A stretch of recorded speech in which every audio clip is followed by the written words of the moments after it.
bangsa bersangkutan ingin adanya change atau perubahan ke arah yang lebih bagus, itu memang perlu proses. Tetapi ketika momentum sudah datang, maka proses perubahan itu menjadi lebih cepat dan insya Allah berhasil. Nah, saya dan teman-teman meyakini the moment now is coming very soon. Ya. Jadi sedikit ini mengenang waktu ya, kita hormat pada semua presiden. Ya. Semua presiden sebelum Pak Jokowi itu jadi bagus sekali dibandingkan dengan ini Pak siapa? Pak Jokowi ini. Ya. Pak siapa? Nah, jadi waktu itu saya ditanya wartawan Newsweek, New York Times dan lain-lain. Dia menanyakan pada saya, kapan Mr. Soeharto akan stand down, akan step down. Saya mengatakan, listen to me, in a matter of days, not weeks, dalam hitungan hari, bukan minggu. Betul ya, percaya saya gitu. Memang 5 hari setelah itu memang artinya Pak Harto itu stand down, step down. Karena beliau apa? Beliau negarawan, tidak ngotot. Ya. Yang satu ini, ya kita akan nilai sendiri. Ya. Sampai Rocky Gerung mengatakan, iya itu ini, itu saya kira memang maklum lah ya. Kalau dikatakan lebih gawat lagi mungkin dipakai Rocky Gerung ya. Jadi kita terima kasih Pak Rocky Gerung. Ya. Nah karena itu singkat saja kami ini insya Allah akan membuat sebuah pernyataan dari waktu kami beberapa hari. Nanti editor in chiefnya beliau kita kasih masukan, Pak Aman masukan, Faisal Basri masukan dan lain-lain. Dan nanti Anda semua kami undang lagi ke sini ya untuk apa? Untuk mengetahui bahwa inilah konklusi kita supaya perubahan cepat terjadi sebagaimana diinginkan oleh kebanyakan rakyat. Saya yakin sekali itu ya. Nah jadi yang penting 1, 2, 3 hari ini tokoh-tokoh yang tadi saya sebut akan ke sini ke rumah Pak Rizal Ramli, kemudian tukar pikiran. Jadi kita beri apa yang penting yang nggak terbantahkan. Ya. Kemudian kita bacakan nanti bahwa enough is enough. No, Mr. Jokowi, you have Anda perlu memilih 2 hal. Segera sukarela, ya, mundur, ya, atau Anda menghadapi rakyat. Kira-kira demikian. Nantilah, insya Allah setelah putar-putar itu terjadi, mungkin kita lebih ya. Ada sedikit. Ya, saya sedikit aja Pak. Keras.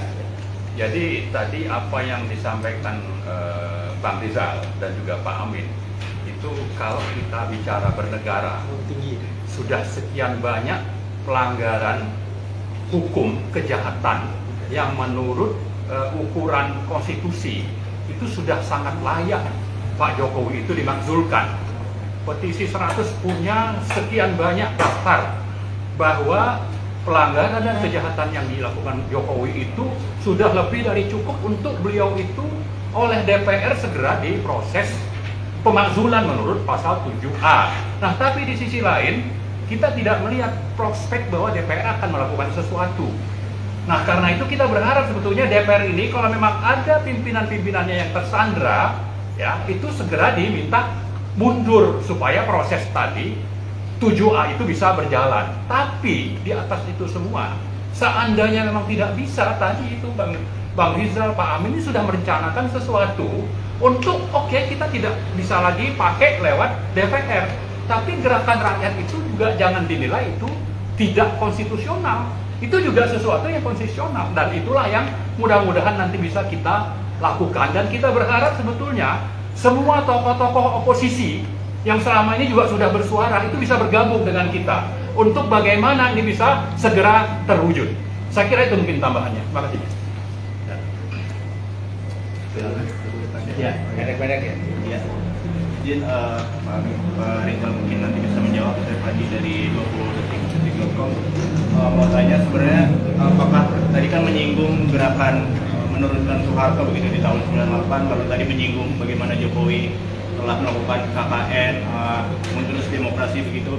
Apakah yang dimaksudkan nanti ini akan merencanakan suatu gerakan massa, suatu gerakan mengerahkan massa yang banyak untuk menurunkan Jokowi secepatnya, atau bagaimana gitu Pak, detail dan rencananya ini gitu? Makasih Pak. Yang penting itu kan kesamaan hati dan pikiran.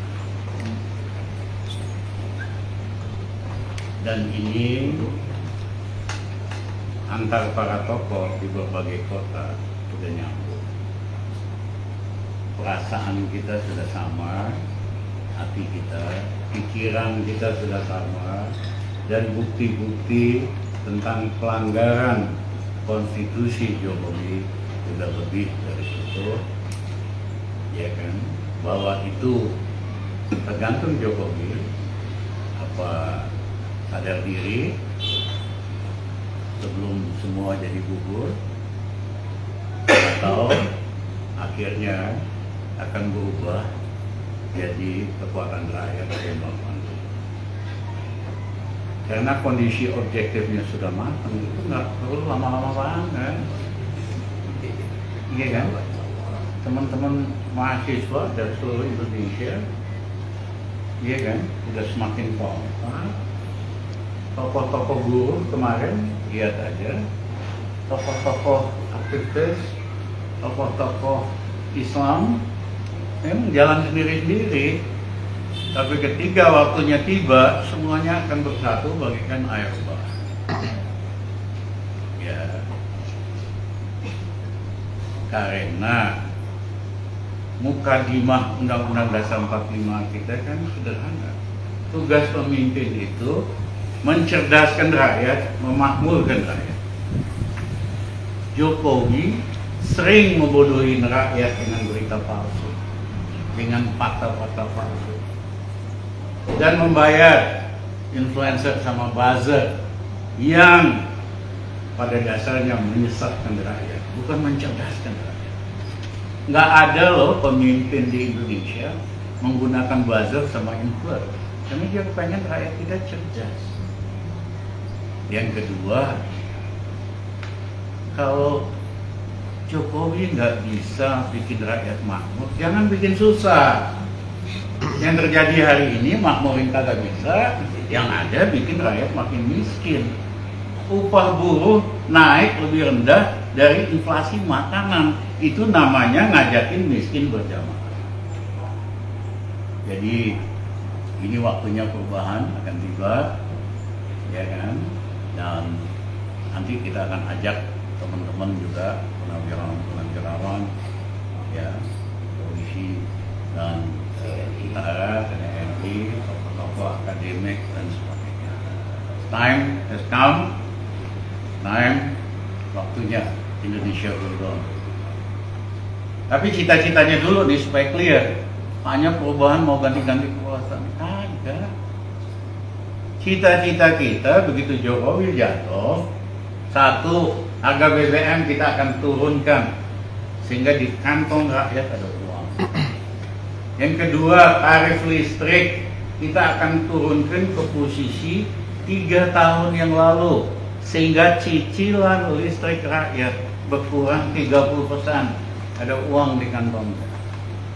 Yang ketiga, kita akan stabilkan kebutuhan pokok. Yang keempat, kita akan naikkan kredit untuk UKM dari hanya 18% dari total kredit ke 35% dalam 1 tahun. Sehingga UKM yang 40 juta ada uang. Hari ini di daerah-daerah nggak ada uang, di bawah nggak ada uang. Kesedot untuk bayar pokok sama bunga utang 780 triliun. Kita beresin soal utang benar. Yang kedua, kita adakan pemilu yang lebih adil dan fair. Belajar dari Pak Habibie. Pak Habibie hanya 6 bulan persiapannya, nggak perlu lama-lama. Yang dia lakukan, Ketua KPU, Bawaslu, tokoh independen, anggotanya dari partai-partai, supaya bisa saling ngawasi. Bukan hari ini sengaja dipilih ormas supaya gampang diatur. Yang ketiga, tidak ada lagi threshold sehingga pemilihan presiden, gubernur jadi lebih kompetitif, faktor uang lebih berkurang, dan yang terakhir nggak ada lagi tuh box di bawah dari TPS ke kecamatan, disitulah kecurangan dilakukan. Nanti dari TPS 85.000 langsung ke satelit, rakyat monitor lewat handphone. Biayanya pun sepertiga dari yang mereka minta biaya buat 2024 90 triliun. Kita udah hitung cukup 30 triliun. Jadi teman-teman, itulah arah perubahannya. Ini waktunya kita berubah. Capek kita semua ngulangin kasus yang sama lagi, Mas Amin. Ya, Iya. 25 tahun yang lalu kan kita yang ngomong KKN. Iya kan? Ini lebih parah lagi. Ini lebih parah lagi. Masa 20 tahun lagi kita masih ngomongin yang sama? Kapan ini bangsa maju? Jadi harus ada shock therapy. Harus ada yang dipenjarain habis ini. Ya, pemimpin seperti di Korea. 5 mantan presiden, 3 jenderal. 5-5-nya dipenjara karena korupsi.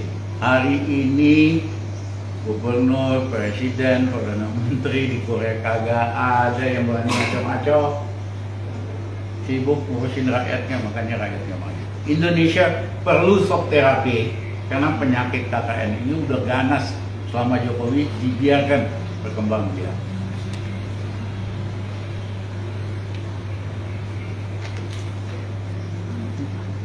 Tadi boleh dipertegas Dari mana? dari Metro TV, Pak. Ya. Boleh dipertegas lagi Pak, tokoh-tokoh yang nantinya hendak diajak, mungkin boleh disebutkan. Tadi kan Jenderal, Purnawirawan TNI, militer dan sebagainya, tapi sejauh ini yang sudah memastikan untuk ikut bergabung bersama Pak Amin. Nanti pada waktunya akan disampaikan. Ya, betul. Berarti masih dalam. Nah, sebetulnya kan komunikasi selama setahun terakhir berjalan. Samin keliling-keliling seluruh Indonesia, saya juga seluruh Indonesia, ketemu profesor di Jogja, di Surabaya, di Makassar. Pada dasarnya mereka sudah sepakat perubahan. Misalnya dosen-dosen, rektor, ketua yayasan universitas swasta udah capek. Lebih dari setengah mahasiswanya kagak bayar 2 tahun. Ya, yayasannya bleeding. Dia pikir Jokowi bisa nyelesain ekonomi, mahasiswa normal lagi bisa bayar. Kagak. Itu profesor-profesor, rektor-rektor bilang, Mas Rizal, lebih cepat lebih bagus dah. Ya, supaya mahasiswa bisa normal lagi, kita bisa hidup normal lagi. Jadi kali ini banyak profesor universitas yang akan ikut dalam dinamika politik. Sedikit tambahan. Jadi kalau bicara Purnawirawan Jenderal, tokoh-tokoh termasuk yang dari daerah, termasuk juga ada Pak Amin, tentunya kita kan barusan launching petisi 100. Itu jelas akan bergabung.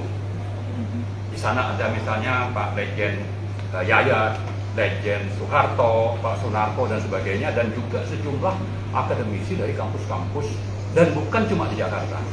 Ada dari Bandung, Surabaya, dan seterusnya. Begitu. Sehingga kalau orang Jakarta kan bilang, apa, lu jual gue beli, jadi katanya gue borong. Mudah-mudahan seperti itu. Kita kan dengar-dengar. Jadi ini sedikit tambahan. Nah, jadi kita sedikit pun tidak terbesit bahwa perubahan nanti harus menjajarkan darah walaupun setitik, jangan, never ever. Karena itu tergantung kepada sekarang sikap bagaimana Saudara Jokowi ini melakukan reaksi kepada yang kita sampaikan ini. Ya. Tapi yang jelas dia itu sudah lemah karena korupsi yang demikian besar itu sudah langsung masuk ke inti keluarganya. Jadi kalau tadi dijelaskan, sebab pertama Gibran dan Pak Kaisang segera diambil, itu saya kira memang sudah sangat tinggi waktunya. Karena itu kita juga menunggu kalau mereka reaksinya positif, kemudian membaik, tidak arogan, tidak kembeluntu, ya, itu bahasa Jawa. Kalau sombong biasa itu kemelindi, ya. Kalau sangat sombong jadi kemeluntu. Nah, jadi ini kan saya dengan Jokowi satu kamu dari Solo, jadi paham sekali bahasa Jawa itu, ya. Nah, jadi setelah ini mudah-mudahan mereka pada sadar enough is enough, beban dosanya jangan kemudian dipakai untuk ugal-ugalan, ya. Jadi insya Allah rakyat juga akan senang. Nah, saya kira kita itu peaceful, sangat damai, ya. Tidak ada mengajarkan entah di Batak, entah di Jawa, Madura, Manado, nggak ada. Saya kira semua kultur kita itu kultur damai. Tapi gara-gara yang satu ini kita seperti rusak sekarang. Ya. Jadi itu tunggu tanggal mainnya lah insya Allah. Pak dikit Pak. Jadi saya kira pemerintahan Jokowi ini kan kita sebut sebagai pemerintahan oligarki. Ya. Di sana banyak konglomerat. Nah kita mungkin bisa mengingatkan para konglomerat itu untuk hati-hati dengan apa yang sedang disuarakan rakyat. Jangan coba untuk mempertahankan pemimpin yang sudah bermasalah, yang syarat dengan kejahatan hukum. Jadi ini peringatan juga untuk bukan sekedar Jokowi, tapi juga untuk para konglomerat pendukung Jokowi yang tergabung dalam oligarki kekuasaan. Saya kira itu. Seperti Reuters dan Al Jazeera dan lain-lain, ini adalah oligarki. Jadi kalau orang luar saja sudah sangat paham, masa kita tidak? Kita kan yang merasakan kegilaan, keikanan dari oligarki. Pak, izin tadi kalau dari Kompas TV, Pak, pertanyaan saya adalah kenapa momentumnya baru 1 tahun terakhir dan kemudian baru sekarang memberikan pernyataan kepada publik, gitu, Pak? Seperti kita ketahui juga kan Pak Rizal Ramli juga pada awal masa periode juga menjadi salah satu menteri kabinet Jokowi, dan mungkin kemudian berseberangan atau seperti apa saya juga kurang tahu gitu. Nah yang kedua Pak, pertanyaan saya adalah ada lembaga survei gitu yang merilis bahwa kepercayaan publik kepada Presiden Jokowi ini 90%. Bagaimana Pak tanggapannya?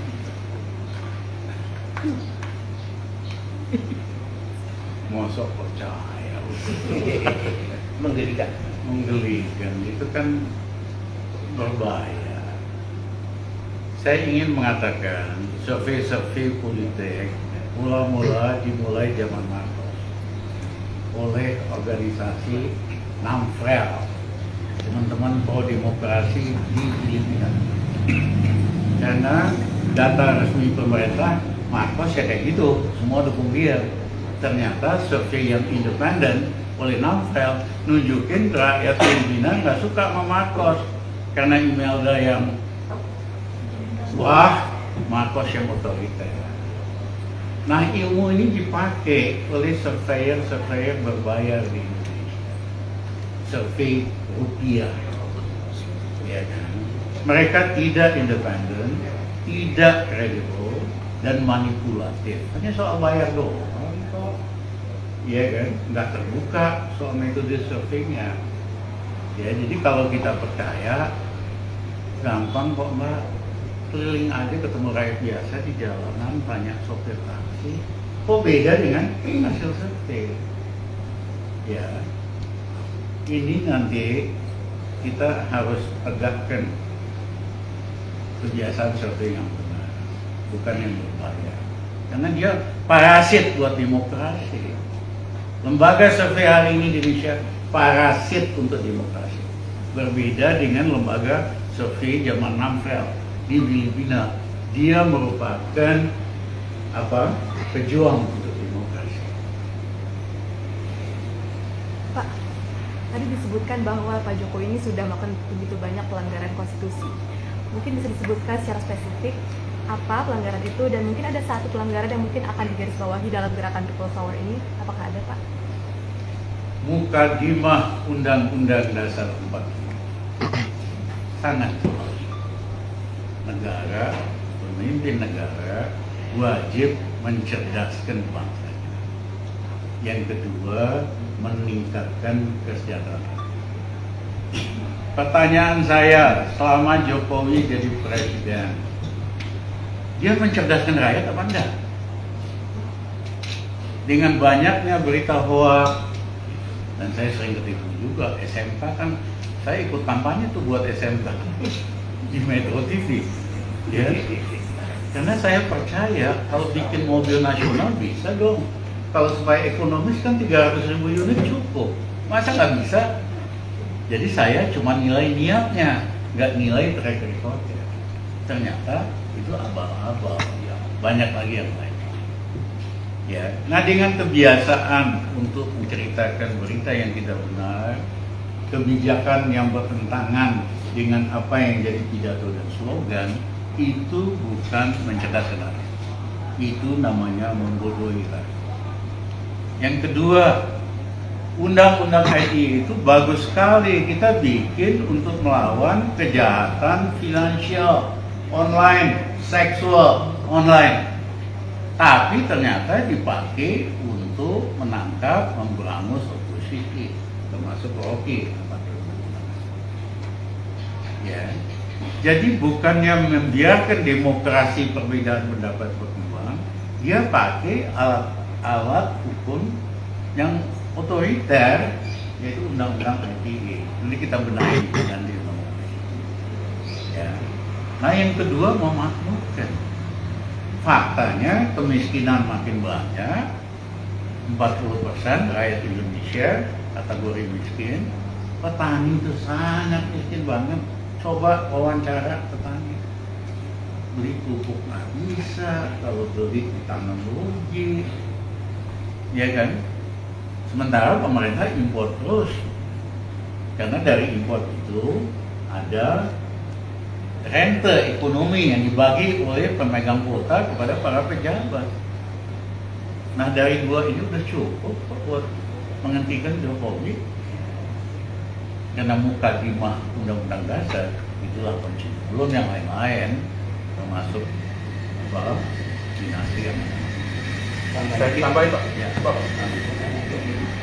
Jadi pasal 33 Dasar kita kan begitu setowelo-welo bahwa bumi, air, dan keadaan dalamnya itu dikuasai oleh negara. Kemudian sektor-sektor yang produktif yang menentukan nasib bangsa itu dikuasai negara untuk sebesar-besar rakyat. Tapi zaman Jokowi ini itu diwalik grembiang, jadi dibalik, ya, itu sebesar kemakmuran konglomerat dan korporatokrat penjahat, bandit-bandit itu yang memang diladeni, disembah bahkan, ya, oleh pemerintah yang sekarang ini. Ya. Jadi ini betul-betul sudah tiba. Jadi kalau dimanjurkan selain tadi, ya, mukadimah tadi, kita juga tahu beberapa pasal 33 itu semua dilanggar. Jadi ini pengkhianatan. Jadi ini betrayal the nation. Ya. Jadi pengkhianatan kepada bangsa. Dan ini masa mau diteruskan? Ya, saya tambah 3 contoh yang konkret ya. Pertama, menetapkan APBN dengan mengeliminasi hak konstitusional DPR melalui penerbitan Perpres. Itu pernah dilakukan Jokowi. Yang kedua, melanggar putusan MK dan konstitusi dalam menetapkan undang-undang Ciptaker lewat Perpu. Yang ketiga, mengeliminasi hak demokrasi rakyat untuk bersuara dalam penetapan undang-undang IKN. Rakyat tidak dapat kesempatan menyuarakan aspirasi, tapi di sisi lain misalnya Sinarmas itu dapat kesempatan untuk membahas undang-undang tersebut dengan DPR. Di tambahan 3, sebetulnya masih banyak, tapi 3 saja saya kira sudah jauh dari cukup lah untuk menunjukkan bahwa ini memang benar-benar semena-mena, ya, otoriter dan suka-suka oleh pemerintahan ini. Kawan-kawan, saya kira lebih dari itu. Pak, saya berhubungan dengan jawaban pertanyaan saya tadi yang belum sempat terjawab. Jadi bisa dikatakan begini nggak Pak? Ketika tadi Bapak berkata bahwa juga ikut berkampanye soal SMK gitu. Dan kemudian Bapak menjadi menteri juga pada saat itu ya Pak ya. Lalu apakah bisa dikatakan Bapak kena prank pada masa presiden Jokowi awal? Jujur aja, saya kagum sama tampangnya yang simpati, ya kan? Dan kurang ngecek track recordnya, ya.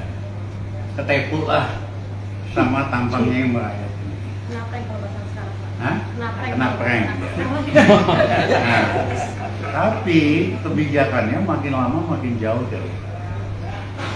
Saya juga bukan saya yang ngemis jadi menteri, Mas Jokowi yang datang ngemis ke kantor saya supaya, karena saya bantuin dia bikin MRT waktu itu. MRT kan nggak jadi karena kenalan. Sebagai gubernur dia datang ke kantor, Mas Rizal tolongin MRT nggak akan kebangun karena harus negosiasi sama Jepang. Saya nggak punya teman di luar negeri. Mas Rizal banyak teman, tolong. Dia begging di kantor. Saya waktu itu penasihat PBB bersama 3 pemenang Nobel, 10 ekonom top. 2 minggu kemudian saya ke New York. Salah satu anggota penasihat PBB itu Tanaka-san, bos dari JICA, Jepang. Saya bilang, Tanaka-san, kamu nggak benar, proyek MRT kemahalan. Jadi gimana Dr. Ramli? Kirim hari Senin tim negosiasi ke Jakarta supaya biayanya lebih murah. Nanti kita bangun dari Jakarta, dari selatan ke utara, nanti timur barat. Yes, Dr. Ramli. Hari Senin saya kirim delegasi. Saya hari Sabtu itu telepon dari New York, Mas Jokowi, sampean hobi banget. Baru 2 minggu minta tolong sama gua, udah beres di barang. Ya. Mulai proyeknya dia kirim via Ahok ke kantor Mas Rizal. Pak Jokowi terima kasih banget. Mau nggak Mas Rizal jadi preskom MRT? Emang terima kasih, saya nggak tertarik, gue sibuk. Cuman kalau lu Jokowi sama ada masalah, lu cuman gua datengin gua. Kita banyak ide, banyak network di luar negeri. Nah kemudian 15 Agustus saya dipanggil ke Istana Bogor. Saya di mobil sama Kasino makanya. Saya bilang saya pasti ditawarin jadi Menko Invest. Saya nggak mau karena bukan bidang kejagoan kita. Bidang kejagoan kita makroekonomi sama finance. Saya bilang sama si Kasino, siapa nih gantinya? Tulis 3 nama. Sampai di Bogor, ya Istana Bogor. Waktu itu saya nggak dikasih kopi aja enggak, Mas. Snack aja enggak, karena dia takut bocor ketemunya sama saya. Ya, akhirnya dia minta tolong Mas Rizal, saya pengen Mas Rizal bantu saya sebagai Menko Invest. Mas Jokowi terima kasih, saya nggak tertarik. Ini ada daftar 3 nama. Enggak, saya maunya Mas Rizal. Karena Mas Rizal ngerti masalah dan berani. Kalau hanya ngerti masalah nggak berani, nggak terjadi perubahan. Kalau hanya berani doang, nggak ngerti masalah, itu preman. Mas Rizal punya dua-duanya. Tolong Mas Rizal. Saya bilang enggak Mas, di luar aja lah. Mas biasa kan minta tolong sama saya, kita bantu di belakang saya. Ya, apa yang terjadi? Dia pakai gaya Solo, Mas, angkat-angkat kita. Mas Rizal, yang minta Mas Rizal ini bukan Jokowi presiden. Siapa sih saya? Kena prank lagi. Ya, kena prank. Saya tuh bukan siapa-siapa dibanding Mas Rizal, pengalaman network. Yang pengen Mas Rizal bantu saya selain saya, rakyat Indonesia. Nah, gua kalau udah ngomong rakyat, gua lemas. Langsung gua salaman, kapan tuh Mas? Dengan syarat gini-gini. Itulah yang terjadi. Setahun saya di dalam, saya stop reklamasi. Terganggulah aguan, ya kan? Lobby, aguan, lobby Kosmas Batubara, Rizal Ramli harus berhenti. Jangan ganggu reklamasi. Kalau perlu kita lobby, bayar supaya dia dipecat. Ya, Pak Yusuf Kala yang bisnisnya terganggu lah. Karena waktu itu dia Raja Peng-Peng kan. Sekarang hari ini teman saya Raja Peng-Pengnya, namanya Luhut Panjaitan. Ya kan? Nah, pengusaha itu kerjaan mulia Mas Amin. Pengusaha kerjaan mulia. Tapi kalau digabung rusak Indonesia. Makanya saya nggak suka. Kalau lu jadi pejabat aja. Mau jadi orang kaya atau orang investor. Pak Jokowi tutup mata karena hampir semua pejabatnya itu pengusaha. Mereka peng-peng semua, makanya rusak gitu. Itu Mbak ya.